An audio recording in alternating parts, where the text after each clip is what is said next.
Hello, and welcome to this episode of ESG Talk, your go-to source for insights and advice from leaders in environment, social, and governance. I'm your host, Mandi McReynolds. We recently kicked off our series on Climate Week with a conversation with Paul Dickinson, co-founder of CDP and Climate Week itself. Today, we're continuing this series with a very special guest, Kurt Ritter, the Vice President and General Manager of Sustainability for Coca-Cola in North America. Kurt has been with Coca-Cola since 2006 in various roles, and now he is responsible for the company's sustainability business strategies across the globe. Kurt, welcome to the show. We're so glad you're here. Thank you, Mandi. Love being with you. Okay, so let's dive right in. We want you to start to share about the World Without Waste initiative. It's a global strategy that aims to drive change, particularly through the circular economy from packaging.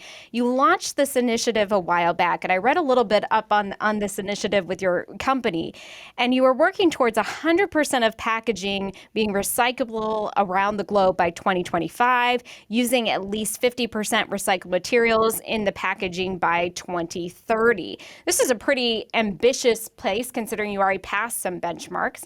I'm wondering if you can share with those listening today more about how did this vision come to be and maybe a specific example of success. For sure, Mandi.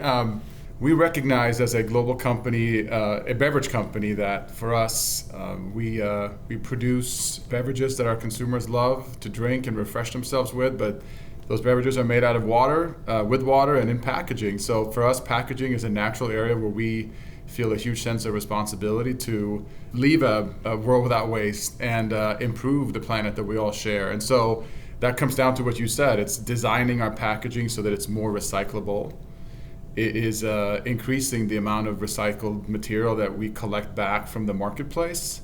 And it's also using more recycled material inside our packaging. And we often talk about how do we operationalize these goals into the marketplace where they become real.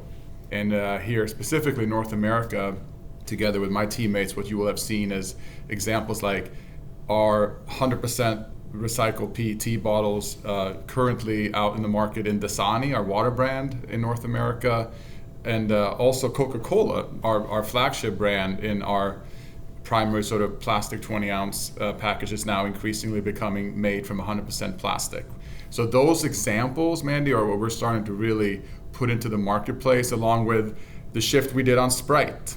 You may remember, Sprite has always been in a green bottle. And for Sprite and the packaging that Sprite comes in, to truly be more circular and to have an opportunity to become a new plastic bottle again through the recycling process, we changed it to clear. And we did that last year. And those are the kind of initiatives where we're bringing our World Without Waste ambition to life. So as you bring that waste ambition to life, let's share a little bit more with those listening in today. This is really complex. It takes a lot in the ecosystem of colleagues and partnerships to keep everyone together reaching that goal. You didn't just one day wake up and you're like, how do we make this green bottle happen for Sprite? Tell us more about what it means to work in an ecosystem.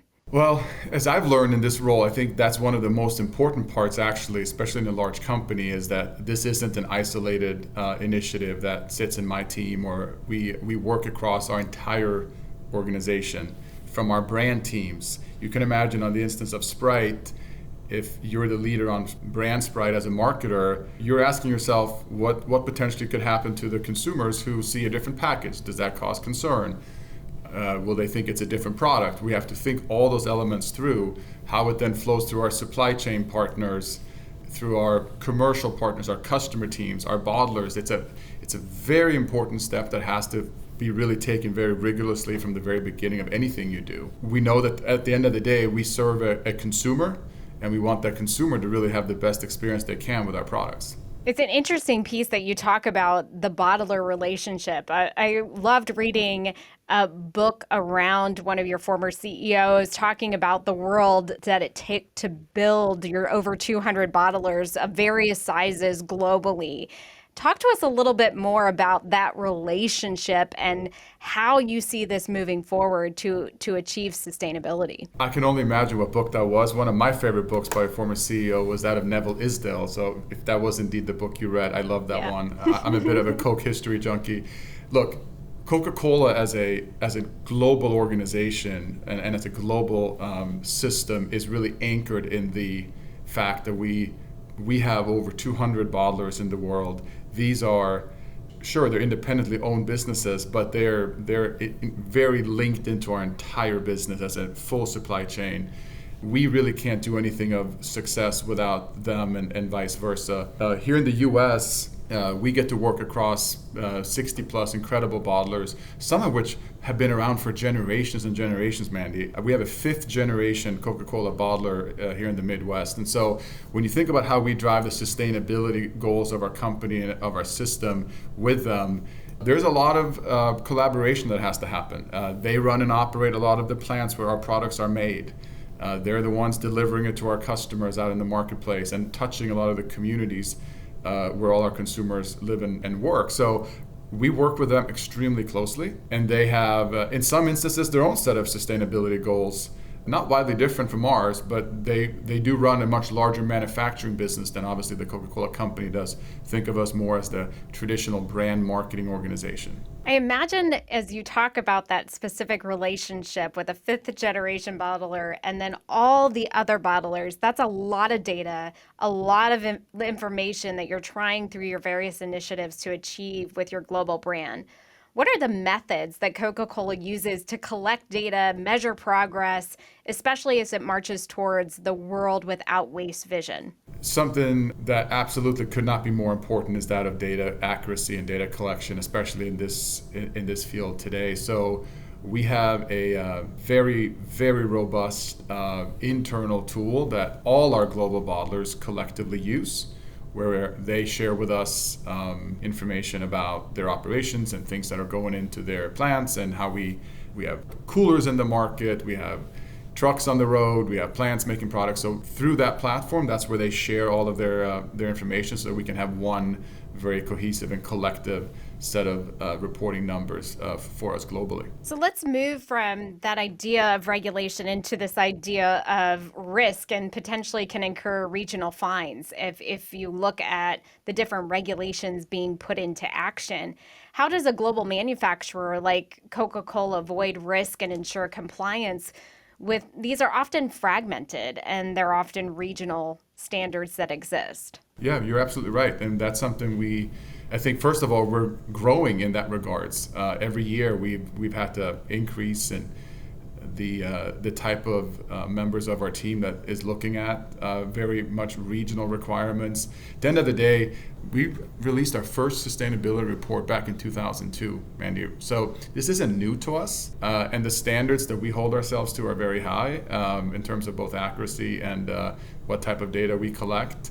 But there is nuances and complications, of course, not only on a global scale, we have different countries, but even here in the United States, as you have certain reporting requirements in states like California that differ from other places. So where we do have those unique circumstances, we certainly have to work with those bottlers and with our internal reporting teams to get those as absolutely accurate as we can. And I think that's a challenge that's going to keep companies like mine and others out there really always thinking ahead. What reporting is coming next and how can we sort of get ahead of that? I keep saying it on the show, and I can't say enough when I talk to wonderful colleagues like yourself. It is like tax. We know how to do tax, where we have different tax in different states. We have different regulations in different regions, and we've all learned over the years of taxation to understand how to operate in that way.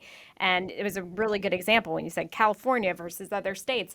There's going to be a difference in how we prepare for a new world together, but we know models that we've done it before and we can know how to do it again. So as those listening in, maybe they're grabbing their smart water or you just grabbed a Coke yourself, whichever it would be. They're looking ahead to Climate Week, a time when companies will be thinking about their own environmental impact. And what advice do you have for those that are early in their stages thinking about circularity and their ESG strategies? Well, first and foremost, it has to be I think, anchored and authentic in the core business that your company is in. And I mentioned this earlier. We're in the business of refreshing consumers with delicious beverages, from a variety of juices to teas to soft drinks and waters. So for us, obviously, the water that goes into our production and the packaging that those beverages are put into are primary for us. So I think whatever business you're in, you have to first and foremost be anchored in how are we aligning our sustainability goals to the core of our business, and then start building capability internally around those specific areas. I had touched on it earlier. The reality has become, I think, very different from 10, 15 years ago, where likely a larger company had a smaller sustainability team that looked after some perhaps niche requirements. You have to think about your sustainability goals and operating strategies across, like I said, every function. It starts, if you have consumer brands, it starts with what does the brand stand for? How do you then pull that through your marketing, your advertising, your local connection points with partners in the community?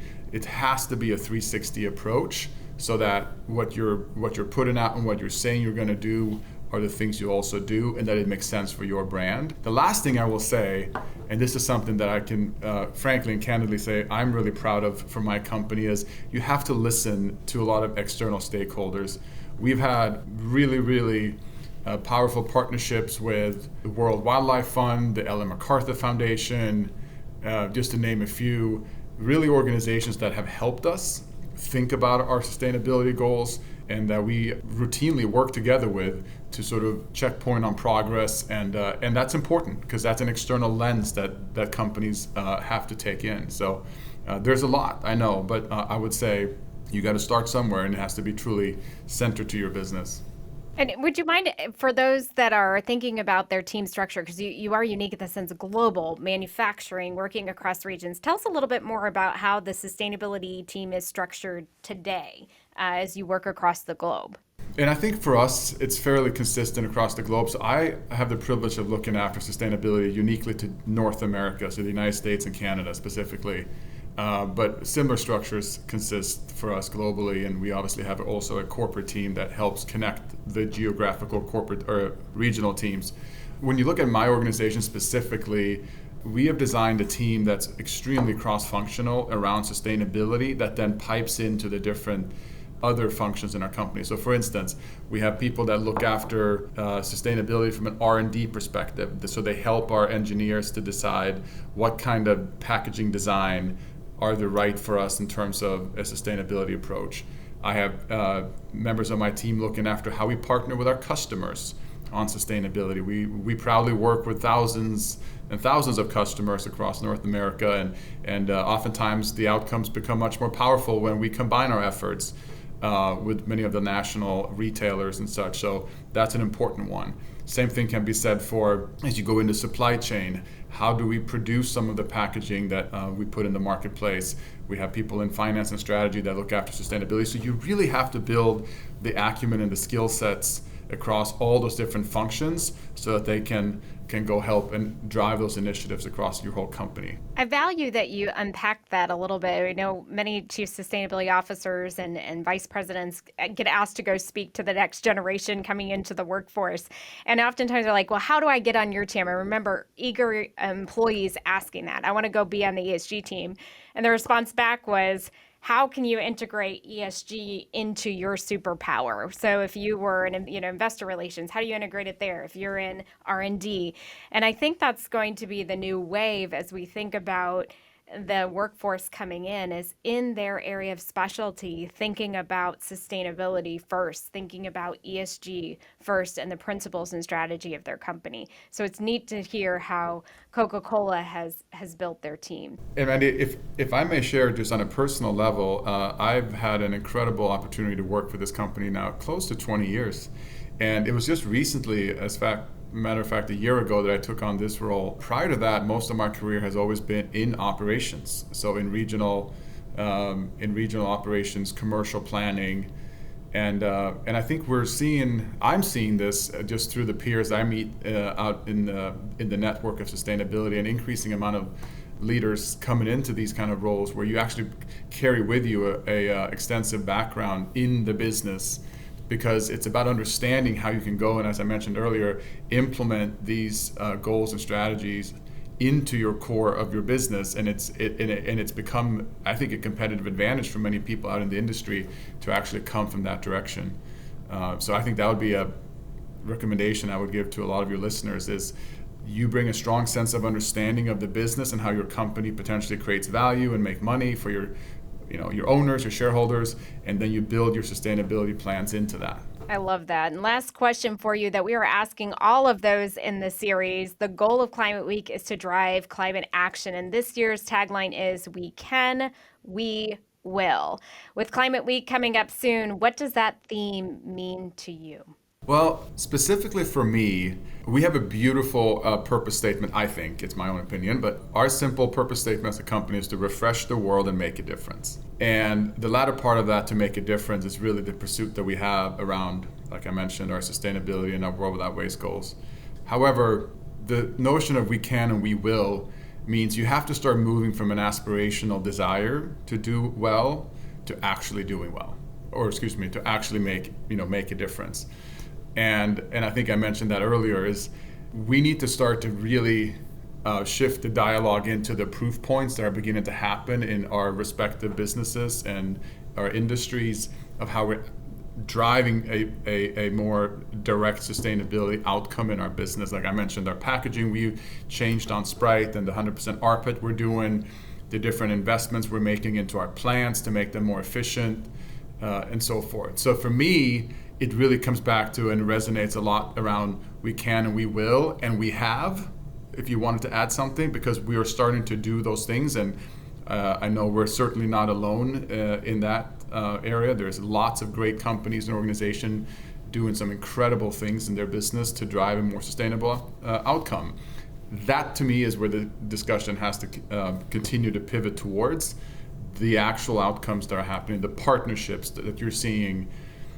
We announced, if I can just share this, a few weeks ago, a partnership with a waste management company, Republic Services, all in an effort to see how can we work together as you collect waste out there and you create material, recycled material. Let us partner with you on how we can use that material back into our portfolio. There are tangible outcomes that are beginning to happen.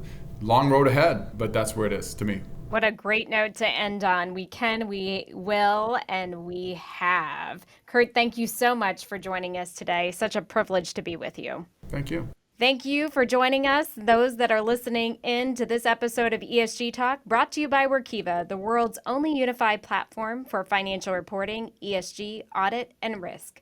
Over the coming weeks, we'll have a series of the Climate Week episodes airing throughout September, featuring executives from Intel, Deloitte, and more. So we hope you tune in.